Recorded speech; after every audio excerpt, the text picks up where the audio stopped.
ক্যালকাটা ইউনিভার্সিটির BA BSc semester 4 এর result publish হচ্ছে 14 নভেম্বর।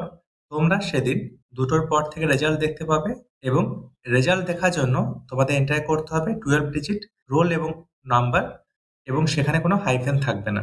রেজাল্ট দেখার জন্য তোমাদের যেতে হবে ইন্ডিয়া রেজাল্টসের অফিসিয়াল ওয়েবসাইটে যাওয়ার পর তোমাদের স্টেট চয়েস করতে হবে, এখানে ওয়েস্ট বেঙ্গল হবে। এরপর তোমরা লেটেস্ট ট্যাবে দেখতে পাবে ইউনিভার্সিটি অফ ক্যালকাটা। এখন যেহেতু রেজাল্ট পাবলিশ হয়নি তাই এটা দেখা যাচ্ছে না। আমি হোম পেজ থেকে ইউনিভার্সিটি অফ ক্যালকাটা ক্লিক করলাম। রেজাল্ট পাবলিশ হয়ে গেলে তোমরা দেখতে পাবে এখানে লেখা থাকবে BA BSc semester 4 examination 2025 CCF CBCS লেখা থাকবে। এরপর তোমরা সেটা চয়েস করবে। এরপর তোমাদের কি করতে হবে, 12 ডিজিট রোল নাম্বার এন্টার করতে হবে উইদাউট হাইফেন, তারপর তোমাদের সাবমিট করতে হবে। আমি কিভাবে সাবমিট করবে সেটা দেখানোর জন্য বিএ বিএসসি সেমিস্টার 6 এটাতে ক্লিক করছি। একইভাবে তোমাদের এটা করতে হবে। এরপর রোল নাম্বার এন্টার করতে হবে উইদাউট হাইফেন। এরপর ফাইন্ড রেজাল্টসে ক্লিক করতে হবে।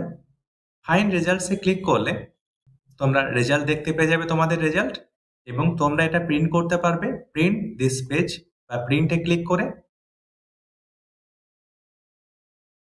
এরপর এটা সেভ করে নেবে। প্রিন্টে ক্লিক করলে তোমরা তোমাদের রেজাল্টটা সেভ করে রাখতে পারবে। আমি যেভাবে সেমিস্টার 6 এটাতে ক্লিক করলাম, তোমরা একইভাবে BA BSc semester 4 under CCF বা সিবিসিএস যেটা থাকবে সেটাতে ক্লিক করবে। আমি এই ক্যালকাটা ইউনিভার্সিটির যে লিঙ্কটা সেটা ভিডিও ডেসক্রিপশনে দিয়ে দিচ্ছি। ধন্যবাদ।